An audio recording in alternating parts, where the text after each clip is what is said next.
Transcription 104, speed 120 words per minute, start. In recent months, we have seen how speculation took place in regard to certain foodstuffs and other agricultural commodities. The Reserve Bank bulletins issued recently tell us that lots of money were advanced by a number of the scheduled banks in order to back up the speculative operations and buyings of certain concerns. Similarly, monies had been advanced for speculative purchasing with regard to other commodities. Such things are happening.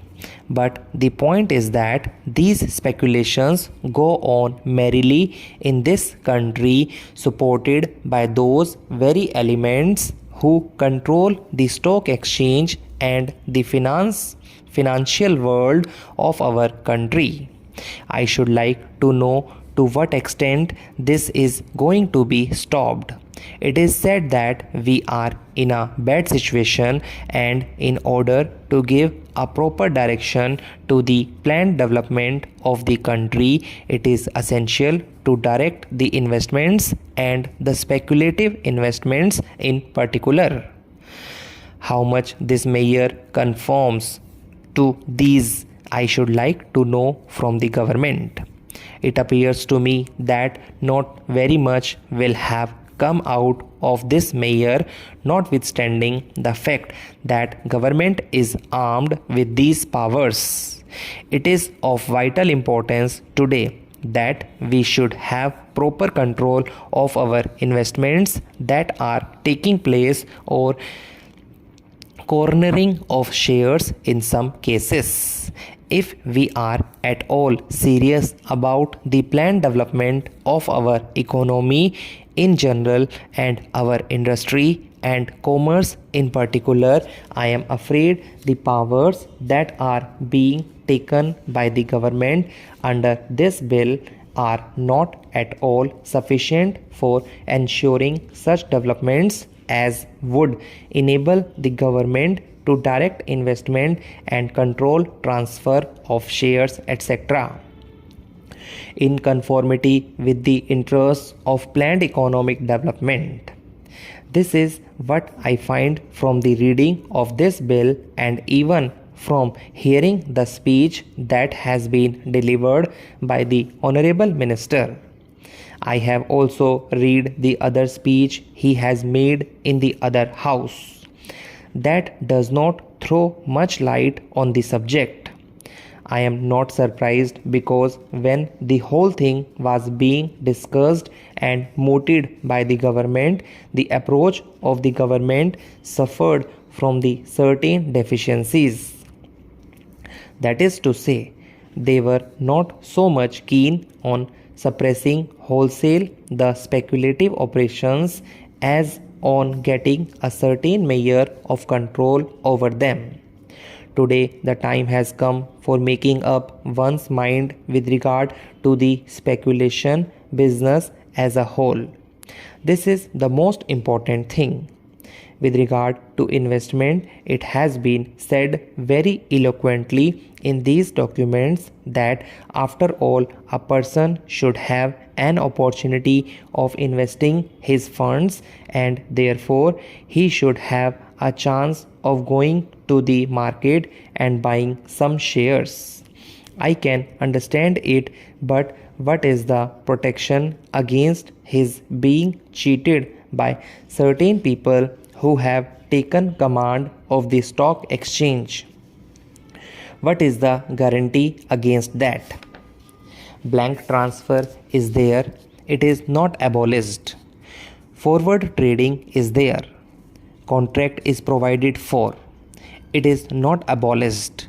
Also, there are other ways and means of cheating the common man.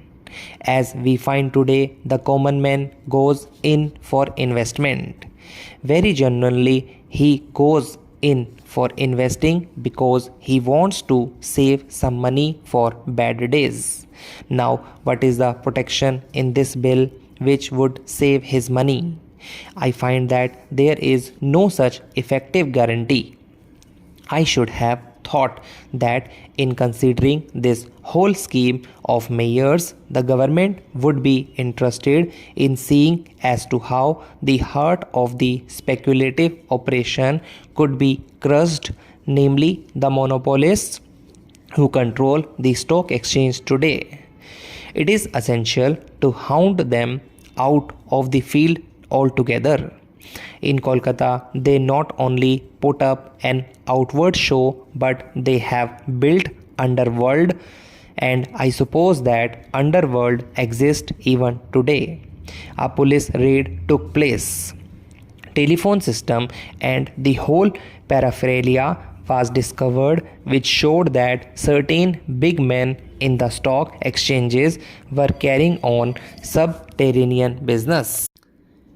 This is a new type of underworld we have in our country in order to cheat the common man, in order to evade taxes, in order to carry out on profiteering and black market trades. Lots of things came to light that day and the newspapers gave a lot of publicity. We came across certain very big people. Some of them are very well-known patrons of the Congress party, the ruling party, who were holed up in this fashion. What has happened to them, we would like to know when we discuss such a mayor. They are the kings of the speculation world. They are the tycoons of that field.